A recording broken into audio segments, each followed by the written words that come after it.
Right, for more tributes that keep coming in, let's speak now to the former, and I'm told, founding marketing director of the Zoleka Mandela Foundation Lebogang, Ramodike, who is with us in the studio. Good to have you, and thank you very much for coming on. Thank you, Thabo. It's a privilege to be here. So they give me a topic to say, let's talk about how Zoleka Mandela carved out her own legacy instead of piggybacking off her famous last name. And then I'm listening to some of the final interviews that she did following the comeback of the cancer, quite lethal at this time around. And she says, and this line quite stood out for me, she said, this gave me an opportunity to at least tell people how to honor me the way that I want to be honored, which in itself says a lot about how she wanted to do things her way and not necessarily piggyback on that last name. What was your experience? My experience was exactly that. She was a purpose-driven citizen. She believed in, I will be the first to contribute to building safer communities for children. Yeah. I mean, our biggest highlight was when we went to an informal settlement to refurbish an early childhood development center, where we brought in ordinary community members to donate the necessary reading material required by the kids. We did this in 2014. How did she navigate all those roles? I mean, cancer survivor, single parent, author, and activist. She was driven. She was a go-getter. Yeah. The short time that I worked with her and her then husband, Terry Bashela, she was driven. She was the first to be up in the morning. She was hands-on. She always wanted to know what's happening, what are we doing, where are we going. And she believed in simplicity. Mm-hmm. Can we get the job done? Let's leave the selfies, let's leave the fame out of it. Mm-hmm. I mean, I was asked earlier, do you guys have a picture together? I'm like, we don't, because it was about the job. It wasn't about popularity. It was about impacting ordinary South Africans. If she was to share with you, I mean, today and say, this is how I want to be honored, Lebogang, how would she want to be honored? Well, my personal request would be to the MEC of Health in Gauteng, the breast cancer unit. I think it's Regina Mundi. She did a lot of work there. If they can just honor her by honoring her by having a section of the ward named after her. So she was a realist, you know. So I think as a society we must appreciate realists and honor them. Yeah. Gone are the days that you need to be on a billboard to impact society. Zoleka was that. She impacted our communities in a humble and driven nature that she displayed. Yeah.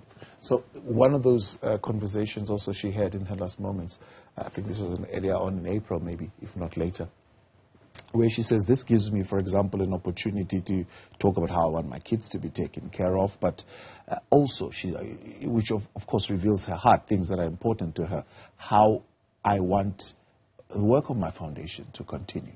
And I want to know what's going to happen to that foundation now, and I suppose leave instructions to people as to where that foundation should go. What's the initial vision, and where did she see it? I mean, when you were at that inception stage, of the foundation, where was she taking it? So in 2014, when she started the foundation, the vision was to have a vehicle of hope that will focus on road safety, that will focus on breast cancer awareness, that will focus on early childhood development. She believed in equal opportunities for all, where she wanted to go to the less celebrated communities where she would make a difference. She avoided commercially or institutions that are associated with the legacy of the family. Yeah. Hence, she went to Zandspruit. She always went out to ordinary South Africans. So I think that the founding ideas were about simplicity. Let's go where the need is. But a lot of our work was evidence-driven. Yes. And I suppose also a lot of your work was driven by causes coming out of her lived experience. Because I mean, when I hear that she was, for example, involved in road safety, it immediately makes sense to me. But for somebody who might not know, why would she choose a vehicle like road safety? Of course, cancer is because she was battling it herself. Yes. So she lost a child to a road accident. Yeah. So it goes back to the reality and authenticity that she had. She was that's why she chose things that related to her. She wasn't driven by things that will give her popularity, but she was authentic. Hence, when I took the role on a pro bono basis, was because I told her, I'm not here to make money, but I believe in your cause and I believe in your story, because the story is real. So, hence, if you look at social media today, ordinary South Africans can relate to that. One of the things that ordinary South Africans keep saying, and that keeps recurring in many of the tributes that we are seeing on social media, is that she sought to live a positive life against all odds. And you talk of authenticity. What was it? An authentic positivity that was coming out of her, not something that she would want to put on just to maybe make you feel better or make those around her feel better. No, she was a realist. Yeah. She dealt with each day of her journey.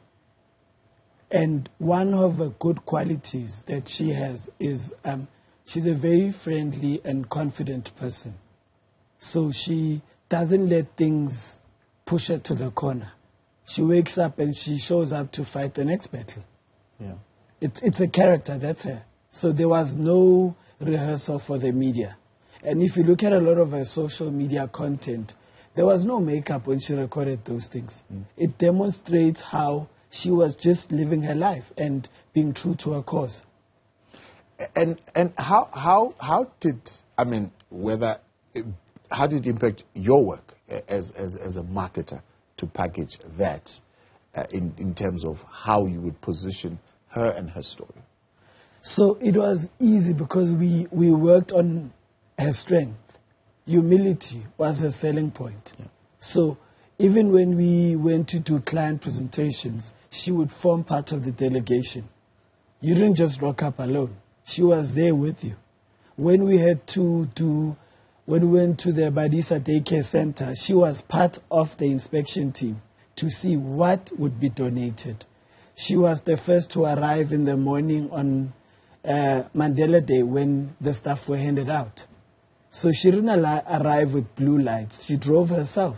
She had no bodyguards. She was an ordinary, authentic South African who was driven by making a difference in our societies.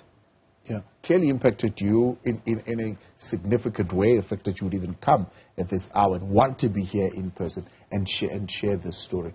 What are the key lessons, except for the fact that you looked at what she was doing and you thought, I like what you're doing, I want to be a part of it, you don't even have to pay me, I just want to be part of it and support it. What are some of the key lessons that you would have picked out from her and that you believe would be her legacy, at least as far as you're concerned? Humility and staying true to your cause. Yeah. And so those are the two things that I picked out of her. Stick to what you believe in. No matter how difficult it gets, stick to what you believe in. Yeah. And the one thing that for you would stick out, maybe in your whole entire catalog of interactions, which you never took selfies of and you don't have pictures of, but that one moment that you say, you know, when I think of that moment when it happened, that will always be a mark for me of who Zoleka Mandela was. She was always the last to eat. That demonstrates that she's a scholar of servanthood. When we're at the community must eat first, you'll eat after. Lebogang, much appreciated. Thank you very much for coming in and for sharing that story with us. That's the former director for the Zoleka Mandela Foundation, Lebogang Ramodike.